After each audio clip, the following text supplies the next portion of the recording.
You don't need a mansion or a Hollywood name to leave behind a story that's more than just fame. To need a will, just a family, or a cat plotting world domination.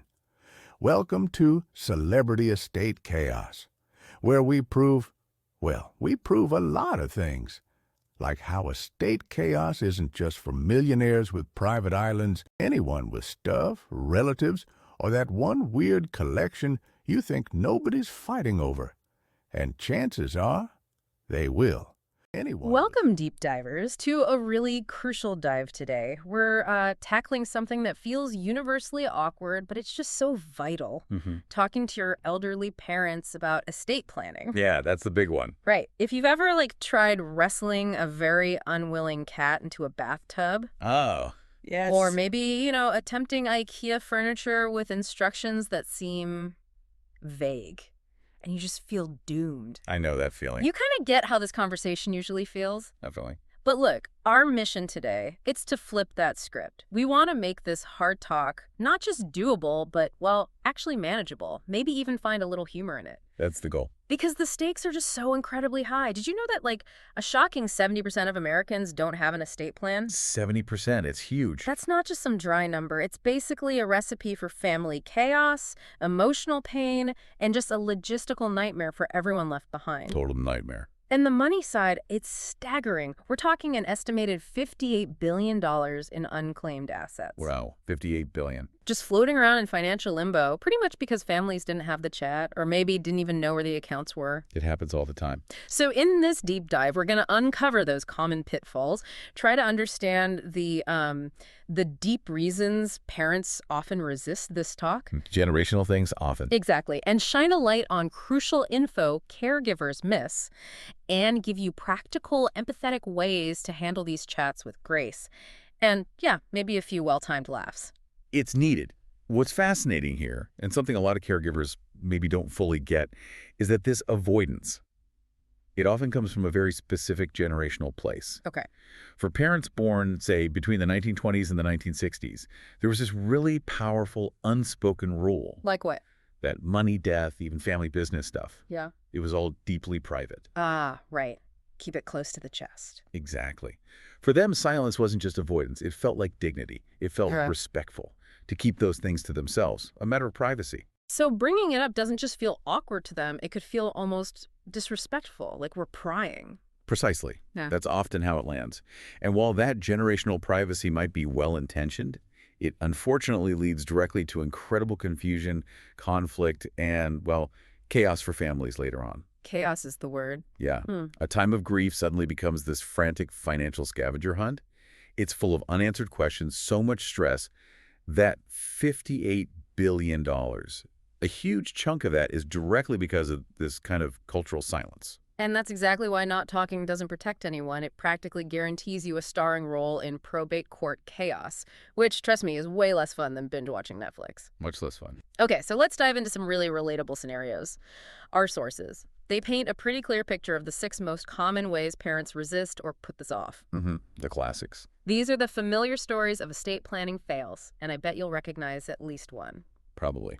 First up, the denial Olympics. Or, as we like to call it, the not dying yet defense. Oh, yeah. Heard that one.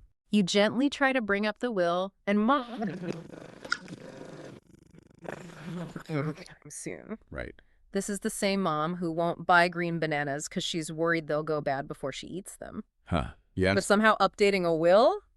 That's too soon. It's almost funny, isn't it? It would be if it wasn't so serious. True. The reality, of course, is estate plans are about clarity, about honoring wishes, not about predicting a date on the calendar. Exactly. It's not about timing death. Then there's the classic mystery drawer, or, the drawer of doom, as some caregivers call it. The junk drawer? Sort of. You ask, where are the important papers? And the parent waves vaguely, oh, everything's in the drawer. Right, the drawer. So you finally get access. You're hopeful, right? And what's in there? Expired coupons from, 1974. Old keys to God knows what, maybe a Sears receipt from 93, 3 broken flashlights. A ball of rubber bands? Exactly, but 0 actual legal documents. It's a time capsule of useless stuff, but no will. It's amazing, isn't it? The sheer volume of non-essential things in those important spots. Totally. What's really tough for families is that it's not just missing documents. It's that false sense of security. It's all handled, but it's clearly not. Absolutely. Creates this false calm. Yeah. Okay, next. The don't worry, kids will sort it out method. Or maybe the magical thinking approach. Ah, magical thinking. That fits. The parent just confidently says, oh, the kids will figure it out. Yeah. And you know what? They will figure it out. They will. They'll figure out how to spend years in probate court arguing over dad's rusty old fishing boat. Or the 92 Chevy truck. Right. And who gets the deer head from the den? It's a guaranteed path to sibling wars. Turns grief into just bitterness. So sad when that happens. Fourth, we often see the secret stash, the ghost account. Ooh, intriguing. This is when, a hidden savings account or some other bank account nobody knew about, let's mention maybe, after a parent passes. And I know details. Exactly. No paperwork, no passwords, no access. It's just a ghost. It feeds right into that $58 billion lost money figure we talked about. It's there, waiting, but totally unreachable. Wow. Just lost potential help. Then there's the verbal will, sometimes called the don't tell anyone will. Right. The whisper will. Dad just casually says, don't worry, the house goes to you. Or Jimmy gets the cabin. Mm-hmm. Here's the cold, hard, legal truth. Verbal wills. They're legally worthless. Absolutely zero standing in court. Mean nothing. Yeah. And guess what? Your siblings, they probably think they were promised the same house or cabin. Oh, almost certainly. Which inevitably leads to these awful family fights. It's heartbreaking how these, maybe well-meaning but legally void statements cause so much pain. It really is. All avoidable. And finally, number 6, the lawyer avoidance, that common lawyer phobia. Yes, too expensive. Exactly. The parent says, lawyers are just too expensive. It's an unnecessary cost. Mm. Cut to a few years later, and the family often ends up spending, $20,000? Sometimes way more. Easily. Yeah. In legal fees, fighting over the estate, or just untangling it because nothing was planned. The irony, right. But, okay, I hear you, and it makes logical sense. But for a lot of listeners, lawyers still triggers expensive and scary. How do you counter that gut reaction, but lawyers are too expensive, beyond just the later cost comparison? That's a really fair point, and it is a huge barrier. What often gets missed is that the upfront cost of a lawyer for a basic estate plan, it's usually just a fraction of what families will pay later. Okay. And probate court fees, potential extra taxes, legal battles if things aren't clear. And we're not just talking money. There's the incredible emotional cost, the lost time. For relationships. The family relationships that can be just permanently broken. A lawyer isn't just typing up documents. They're building a shield against future chaos. Think of it as an investment in peace of mind. That's a good way to frame it, an investment. Definitely. And, beyond these familiar stories of avoidance, what's really interesting is that many caregivers themselves have these critical knowledge gaps. Things we don't realize. Exactly. And that can make things even harder, even when you do try to start the conversation. Like what? What are we missing? Well, for instance, a really common one is thinking that once you name a beneficiary, that's it, job done. Right. Set it and forget it. But beneficiaries need updating. It's incredibly common, like really common, for dad's life insurance policy from, say, 1978 Okay. to still name his ex-wife as the beneficiary, decades after the divorce. Oh my God. That would be devastating for the current family. Absolutely devastating surprise. So it's not just having a beneficiary, but making sure it's the right one, even years later. That's a huge blind spot, isn't it? Sounds like you need to review these things regularly. Periodically, absolutely. Life changes, documents need to reflect that. Also, remember this, and it's crucial. Verbal promises mean nothing in court. Nothing, even if everyone heard it. Doesn't matter that mom said you could have her house plans. If it's not signed, witnessed, and legally documented, it doesn't count. The court truly doesn't care what was said over Sunday dinner. But what mom said feels so real to the family, right? How do you even start to untangle that emotional expectation from the legal reality, especially when everyone's grieving? It's incredibly hard. Yeah. Because those promises carry huge emotional weight. Yeah. That's precisely why getting the legal documents sorted before a crisis is so vital. It removes the ambiguity. It protects relationships from that very tension. Okay. That makes sense. Another critical point. Power of attorney isn't optional. It's absolutely critical. Right. The POA. Without a legally appointed power of attorney, you literally cannot handle bills, access bank accounts, or make medical decisions for your parent, even if you're their main caregiver, their closest relative. Even if it's obvious you're the one. Doesn't matter legally. No access means no control. This is often the most urgent document to get signed. Okay, POA. Urgent. Got it. And, in our digital world, passwords matter more than ever. Ugh, passwords. The bane of existence. Tell me about it. But you need access. Bank logins, email, social media, yeah, even Netflix. If you don't have these, you're locked out of a huge part of their financial and digital life. And that can be just as vital as physical papers for managing things. Good point. Never thought about Netflix passwords in estate planning. It all counts. It's also really vital to understand the state doesn't care about favorite child status or fairness. Ouch. Without a will, the state decides who inherits based on intestacy laws. And spoiler alert, it won't feel fair. The state absolutely does not care who actually took care of mom for the last 10 years. So all that sacrifice, legally irrelevant. Your dedication, your love, it doesn't factor into legal distribution without a will telling it to. Wow. Okay. That's sobering. Lastly, joint ownership isn't a comprehensive plan. What do you mean, like adding your name to mom's checking account? Exactly. Yeah. That might seem like a shortcut, and yeah, it can help with immediate bill paying. Right.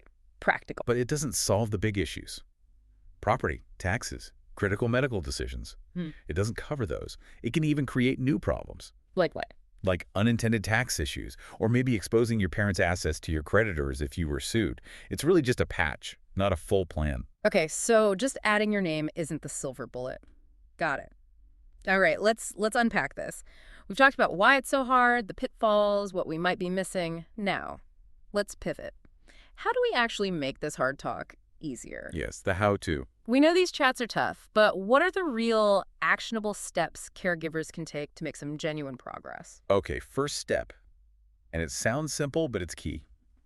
Pick your moment wisely. Timing is everything. Pretty much.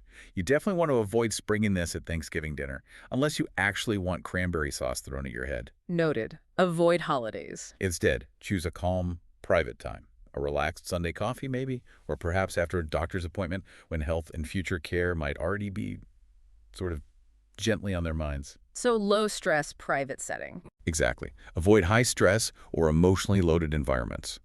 Second, lead with love and empathy. Okay, be nice, but how does that work strategically? It goes deeper. Parents often hear direct questions about their will as an attack on their independence, or like we're counting down the days. Ah, I can see that. So leading with empathy isn't just about being kind. It strategically reframes the whole conversation.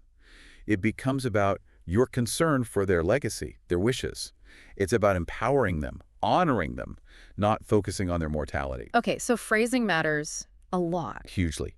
Framing around ensuring their desires are respected, that things go smoothly for everyone, just like they'd want. Something like, Mom, I really want to make sure your wishes are honored and things go smoothly down the road, exactly as you intend. That sounds much better than, so who gets the china cabinet when you die? World's better. Third, start small. Take baby steps. Don't try to boil the ocean. Exactly. Don't feel like you need to tackle the entire estate plan in one go. Start with one manageable piece. Maybe the healthcare directive. Or naming a power of attorney. These are often less emotionally charged than inheritance talk. Okay. One thing at a time. Right. Each small step you manage builds momentum. It builds trust. Makes the next conversation just that little bit easier. It's a marathon, remember, not a sprint. Marathon, not sprint. Got it. Fourth, and this is absolutely crucial, put it in writing legally. Back to the documents. We've already said verbal promises like Jimmy gets the cabin, just don't hold up. And while, yeah, templates exist online, a lawyer's real value isn't just drafting, it's asking those tough what-if questions you'd probably never think of. Like, What if both you and your spouse pass close together? Or what if one of your kids has special needs? They uncover legal nuances that DIY approaches almost always miss. okay, so lawyer up. Make sure everything's documented legally, signed, witnessed, filed properly. Seriously, a lawyer is worth every penny here, even for estates that aren't huge. Makes sense. And finally, number 5, create the paper trail. Build what we call the life file. The life file, I like that. It means systematically gathering all the essential documents and info. Bank accounts, investments, insurance policies, property deeds, any funeral plans. And the passwords. And yes, the passwords. Even for Netflix. So Dad's Matlock reruns don't suddenly stop when the account expires. Huh. Okay, important detail. Organize it all. One accessible, secure place. And make sure more than one trusted person knows where it is. You know, hearing all that, I'm already picturing a dozen ways these talks could just go sideways. Oh, they can? It feels like sometimes you need more than just good intentions, right? Are there some really, unexpected tactical tips? Things that could actually turn a difficult conversation around? Absolutely. Sometimes you need a bit of strategic finesse. First, never underestimate the power of humor. Humor, really? Yes. A well-placed joke can seriously lighten the mood, break the tension. Like one caregiver shared, they said, "Dad, I promise not to put 'finally stop snoring' on your tombstone unless you keep avoiding this chat." Oh, I love that. That's brilliant and brave. It worked. Laughter can be a really powerful diffuser in tense moments. Okay. Humor. What else? Second, bring reinforcements. This isn't always a solo mission. Team up. Yeah. Involve siblings who are on the same page. Yeah. Or bring in a trusted lawyer or financial advisor for a meeting. Having another objective voice there can make it feel less like a personal confrontation. Right. Less like me nagging you. And more like a professional, structured planning session. Some parents actually respond better to that formality. Interesting. Okay. Professionalize it. Third, if parents are really digging their heels in, sometimes you have to blame the professional. Pass the buck. Gently. Use an external authority. You know, our lawyer says we really need to get this documented. It's just standard practice. Or the doctor really stressed having a healthcare directive, and I just want to make sure we're prepared. Or even that deep dive I listened to said. Exactly. That deep dive I listened to highlighted how crucial this is for keeping families out of court. And it just made me realize we should really get this sorted. Sometimes parents take advice from an expert better than from their own kids. Good tactic. Blame the podcast. Okay. Fourth, bring evidence. Don't hesitate to share those stats. That $58 billion in unclaimed money, that gets attention. Or a cautionary tale. Yes. If you know a family horror story, maybe the Henderson's dad who left a huge mess, or Aunt Betty's probate nightmare we mentioned, showing the real-world consequences, how it hurts loved ones, can be a strong motivator. Make it real. And finally, crucially, expect pushback. Brace for impact. Seriously, prepare for it. You'll likely hear, "I'm not dying yet," or "lawyers cost too much," or "you kids will sort it out, I trust you." The greatest hits. Exactly. Have calm, factual, empathetic responses ready to go.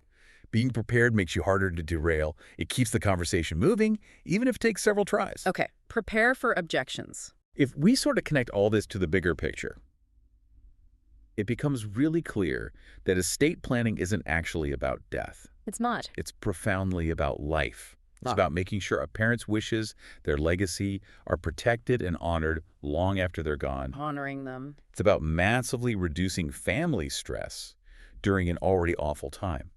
It's about actively preventing those sibling feuds and other fights, keeping hard-earned money out of what did one source call it? Probate purgatory? Probate purgatory. I like that. Vivid. Ultimately, it provides just immense peace of mind for everyone, the parents and their children. And let's be really clear here. This is for everyone, not just the super wealthy. Oh, yeah, absolutely. Not just the wealthy. Even modest estates can get completely tangled in legal red tape and rack up significant fees if there's no plan. The state doesn't care how much is in the bank if there's no will. Nope. The red tape is universal when a will is missing. So what does this all boil down to for you, the caregiver, who might be feeling totally overwhelmed right now?